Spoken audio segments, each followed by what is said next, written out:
Hey, it's Ryan Otteson again with For Freedom Outreach. Just want to say thank you for tuning in, whether it's on video or social media or audio, wherever you're at, whatever you're doing, thank you. Your time is appreciated and you could be doing other things with it. And I hope that you find this to be an investment of your time, not just a use of it. So I want to talk to you really quick. I'm going to ask you a question. Are you actively working against God?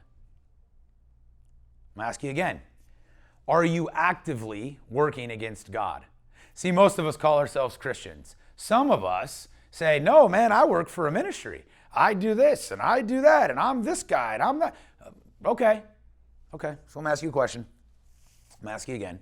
How many of you say, oh, I'm so stressed out?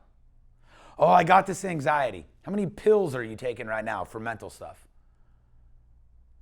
Right? It says, love the Lord your God with all your heart, mind, and soul. Are you doing that? Are you loving the Lord your God with all your heart, mind, and soul? That's a pure love. Are you loving him well? I don't know. You know, because the three sins that just popped in your head when I said that, now you're starting to question it. So then the second commandment, love the Lord your God. Love your neighbor as yourself. So if you're not loving your neighbor as yourself, are you actively working against God? Right? So the very fear that I had, walking up the steps, down the hallway into this room, the very fear that I had to go talk about the kingdom says I'm working against God because I don't even trust him enough. And yet here I am, pontificating great thoughts. Now, man, are we actively working against God? Most of us tragically will answer yes. And then why? Well, here's a simple reason of why. We don't talk about warfare. We don't understand it. We don't wrap our heads around it. We say, oh yeah, for 2 Timothy 1:7, for God did not give me a spirit of fear, but of power, love, and self-control. Roar, power, come on, man. Really? When was the last time you fought well? And for what? And I'm not talking dukes, right? I'm not talking chalking up the elbows. I'm saying, when was the last time you fought for yourself well? When was the last time you put yourself first? And I'm not saying, oh yeah, that's right, I did deserve that extra rifle or that golf club or whatever it is you do with your time. I don't know. I don't hunt. I don't hike. I don't golf. I spend time with my family. I sell real estate. I do some property management work, and I love the Lord. That's what I do with my day. So I'm not talking about fighting, you deserve this. I'm saying, when was the last time you fought well and rested? What does that even mean? How are you loving yourself well? Let me talk about rest for a minute. See, a lot of us won't rest because the world tells us rest is weakness. Right? I follow people on social media. I don't even like social media. It's nonsense, but that's a whole other rabbit hole for me, right? It's literally killing us and manipulating us. We're literally changing as a society and being puppeteered. And we're like, yeah, we know what's happening. It's cool. They produced a documentary and said, here's how we're jacking with you, right? And we're like, yeah, we get it. Great documentary, but that's cool. Just be a puppeteer. Manipulate me anyways. Drives me nuts. Okay. But I do my research. I understand what you and I are being fed.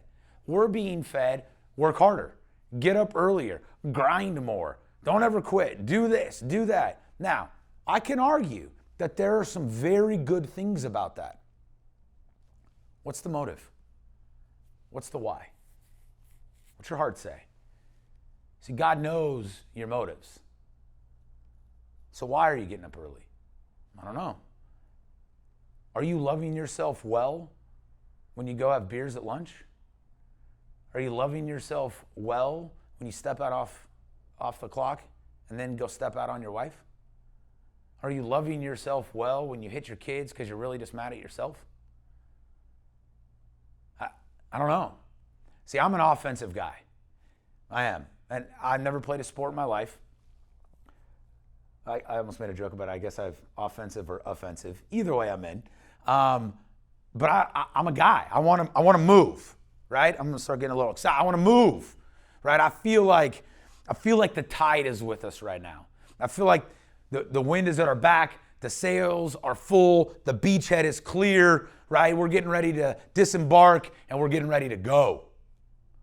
But I feel that way because I've been resting well. I've been resting well. See, I'm not weak when I rest. I'm not weak when I have an entire day, which is not Sunday, carved out of my calendar every week to spend time in the kingdom. What does that even mean? That means I don't do anything. I do, but not much. I wake up, I go network with a group of people. They know I'm a big old Jesus lover, so even though I'm talking about business, ready? I've been resting well. The name of my company is Capital and Influence, and what we do is we move the kingdom of God forward through capital and influence, because when you go to war, sometimes you need money and sometimes you need influence, and it's okay to have both. It's okay to have both. What's the motive, right? So how did I come up with this? I've been resting well because rest is an offensive weapon. See, we take rest and kindness and gentleness. We say all those things are weak. And yet I say they are arrows in your quiver. And when you can rest well, you'll understand how to properly utilize the weapons that the Father has given you. Because your weapons will be different than mine. It's why when you look at the closing scene of Braveheart, or maybe even the middle when he gives the old freedom speech, right? And you see the farmers, you see the Scotsmen all lined up. And one of them's got a sword, one of them's got a hoe, one's got a pitchfork, one's got a mace, right? They all have different weapons because they're all different men, created differently. They all have different skill sets, but they're all there on the line, ready to lock shields. Yep, I'm still talking about rest. But how do you know where you fit in the line? How do you know where your purpose is? How do you know what your skill sets are? How do you know what your weapon strength is? How do you know when to defend? How do you know what prayer to pray over your life? What scripture are you using to cover over your life? If you're not hearing the voice of God, then whose voice are you listening to? Because you're listening to somebody's. Right? I don't want you to think I got all the answers. You're crazy. No. Right? My favorite thing about our Band of Brothers training camps, my favorite thing is the only reason they exist. That's my favorite thing, is why we exist, right? So of course I'm going to tell you. At our training camps, we exist for one thing. We want to facilitate an environment in which you have an encounter with God. I'm going to say that again. We exist in order to facilitate an environment in which you have an encounter with God. See, that voice between son and father has all been destroyed, right? We talk about communications in combat, right? When the communication chain breaks, the troops, the guys out in the front, they don't know what's going on back here. The commanding general can't lead the troops well. Comms are critical, right? Everybody loves air superiority too, by the way, from a guy who's been on the ground. Nothing like air superiority. Comms are critical. How are you hearing the voice of the Father? For the record, if you're watching this anywhere in the world or listening to this anywhere in the world, and you've been calling yourself a Christian, and you've been going to church for 30, 40 years, 10 years, 12 years, 2 years, and you aren't hearing the voice of God, there's a problem. Hear me. There is a problem. See, your pastors are preaching to you because they want you to get fed. Right? Your pastors are going away and they're listening to God and they're writing sermons and they're reading scriptures and they're engaged. They're fighting on your behalf to give you what God says, share this to my people. And you're consuming. And then you're going away.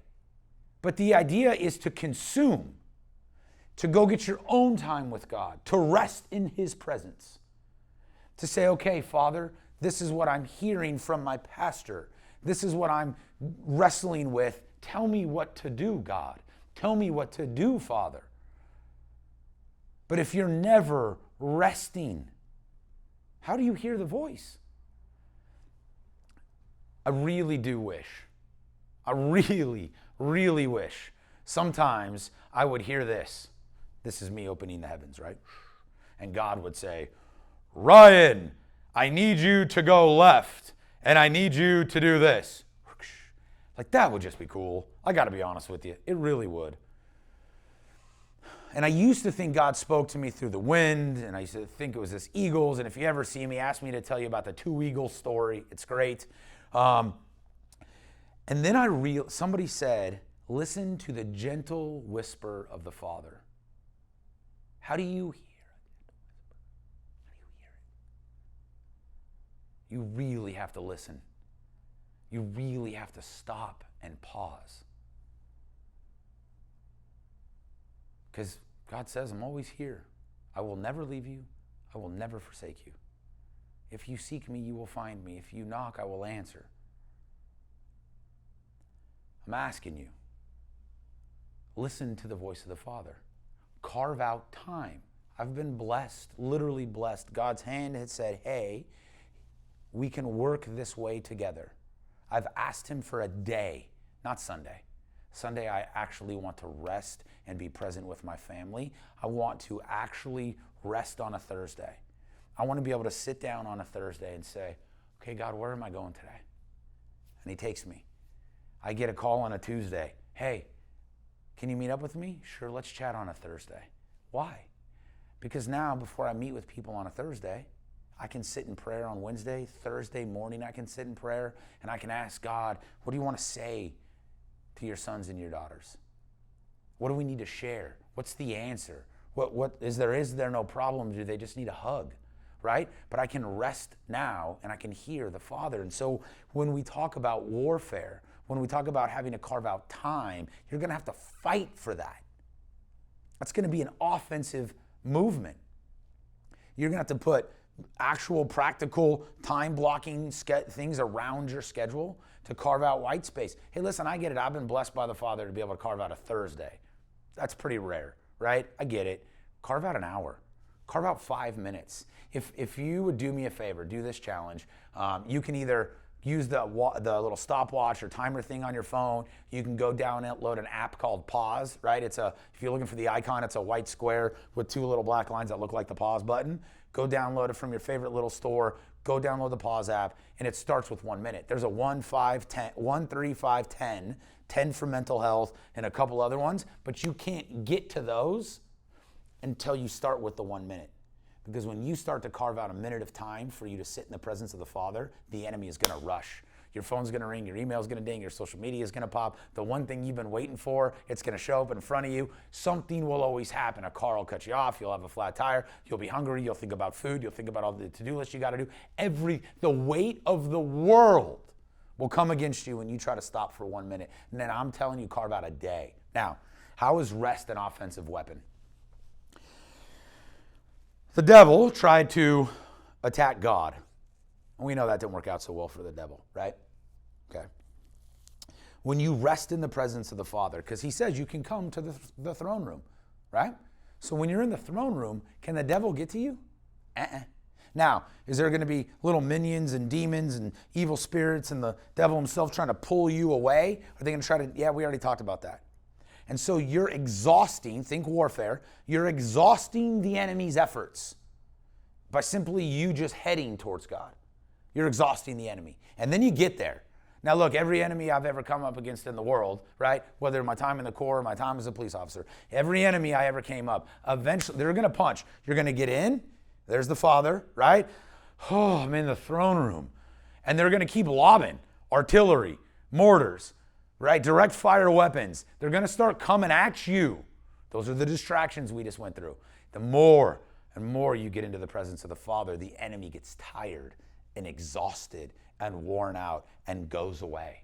So you can literally rest in the presence of the Father and cause the enemy to be exhausted and fatigued and tired. So you can rest and restore and get rejuvenated, and you can go seek the Father. You can go ask him questions. You can shut up.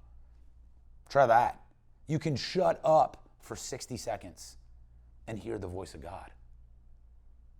This is how we walk with the Father. This is how you rest on a Sunday. Now I get it. Digital economy, you're trying to feed your family. Maybe Sunday's not the day. Maybe your schedule, you're a shift worker and your day's off for Tuesday, Wednesday, Thursday. And so you feel bad about yourself. You can't go to church. When you go to church, you're tired. You're not really checked out. The world makes you feel guilty about not going to church on a Sunday, but your day's off for Tuesday, Wednesday, Thursday. Listen, that is guilt and shame, and it's from the devil. And we send it to the foot of the cross now in the name of Jesus. Instead, we bring a blessing of patience and goodness and kindness and joy and love, and we say, thank you. Rest in the presence of the Father. Seek his voice so you can find your purpose. So my question in the very beginning, are you actively working against God? Probably. Probably. Now, what do we do together as a band of brothers to move against that? How do I take my shield of faith and lock it with your shield of faith? Well, this conversation, it's going to look like this. Set it down. Take the sword. Maybe you're a mace guy and you're swinging that ball. Take your mace. Set it down. See, most of us can't get out of the fight.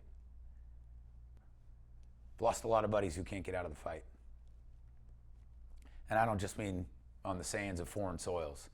I mean, I've lost a lot of buddies because they've stepped out on their wives, and the guilt and the shame that they feel keeps them from us being friendly. I've lost a lot of buddies who can't step out of the fight because pride got a hold of them. Just one more.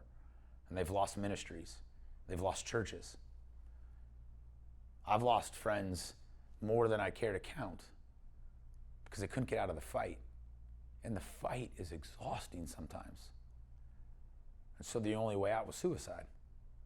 I've put more friends in the ground in the last 3 years than I did over in Iraq. Gents, you got to rest. You got to hear the voice of God. We have to stop actively working against the kingdom. We're already saved. The price has already been paid. Literally, Jesus shows up and says, hey, here's a really cool kingdom. There's all this really amazing things that you get to do. Go do them. And we're not. Because we're not seeking God. We're not finding ourselves in the presence of the throne room. And for me, the presence of the throne room, for me, when I get real rest, I'm actually walking. Think about that for a minute. Rest in motion. I'll log miles. And look, I'm broken. I got 2 herniated discs, a degenerative spine, a bad ankle. They wanted 2 years ago to do surgery on my toes. I know, my toes, wham, right? I hurt. And I'll go log 3, 4, 5 miles sometimes, just God, because I get distracted. I know the way my brain works. Now look, I didn't figure this out over time. This is a 7-year process we're talking about. I can't sit, but I can get in the presence and I can rest. And I can actually get there pretty quickly. It doesn't happen overnight, and it's okay. Why? Because the price has already been paid, right? And when you rest and God says, this is your purpose, this is the moment you're moving into, these are the things you get to go do now, man, I'm telling you, that's another conversation for another time. Gents, tragically, yes, oftentimes, we are actively working against God. So we get to do this together. Forgive me, Father, for I have sinned. You know what your specific list is. Seek him. Seek him. Thank you. Thank you for your time. Thank you for your energy. Again, I know you're going to hear me say this a lot. You could be anywhere doing anything. And the fact that you want to spend your time listening to this, it's humbling, it's flattering, and I hope that only one thing comes out of it.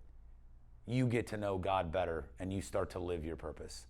Thank you for your time and your energy. Know this, you're valued, you're loved, and you're appreciated. This is Ryan Otteson with For Freedom Outreach. Thank you.